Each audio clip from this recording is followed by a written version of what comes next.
اللہ تعالیٰ فرماتے ہیں وَمَن يَتَّقِ اللَّهَ يَجْعَلْ لَهُ مَخْرَجًا وَيَرْزُقْهُ مِنْ حَيْثُ لَا يَحْتَسِبُ، جو اللہ سے ڈرتا ہے، اللہ کے احکامات کو پورا کرتا ہے، اللہ تعالیٰ اس کے لیے راستے کھول دیتے ہیں، اللہ تعالیٰ اس کے لیے راستے کھول دیتے ہیں۔ وَيَرْزُقْهُ مِنْ حَيْثُ لَا يَحْتَسِبُ، اللہ تعالیٰ پھر اس کو وہاں سے روزی دیتے ہیں جہاں سے اس کو وہم و گمان بھی نہیں، جہاں سے ان کو وہم و گمان بھی نہیں ہے، اللہ وہاں سے ان کو روزی عطا فرماتے ہیں۔ اور تو میرے بھائیوں، دوستوں، بزرگوں، ہم اللہ کو راضی کریں، اللہ کو راضی کریں، اللہ کو راضی کریں۔ اللہ تعالیٰ قرآن شریف میں فرماتا ہے من عمل صالحا من ذکر او انثى وهو مؤمن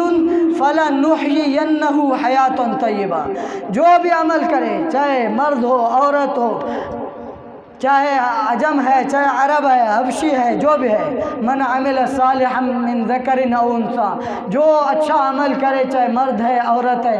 تو اللہ تعالیٰ فرماتے ہیں فَلَنُحْيِيَنَّهُ حَيَاةً طَيِّبَةً، ہم اس کو ایسی پاکیزہ زندگی، حیاتاً طیبہ یعنی پاکیزہ زندگی اللہ تعالیٰ اس کو فرماتے ہیں، ہم اس کو عطا فرماتے ہیں۔ پھر پاکیزہ زندگی، چین، سکون، راحت، آرام والی زندگی اللہ تعالیٰ فرماتے ہیں، ہم اس کو عطا فرماتے ہیں۔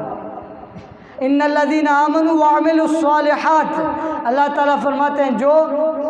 ایمان لائے اور اچھے عمل کیے،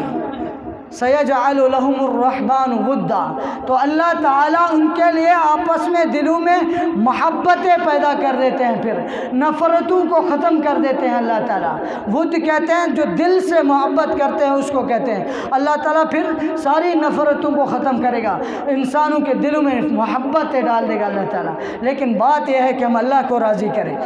اللہ تعالیٰ چاہتے ہیں میرا بندہ میرے پاس آ جائے، مجھے راضی کرے۔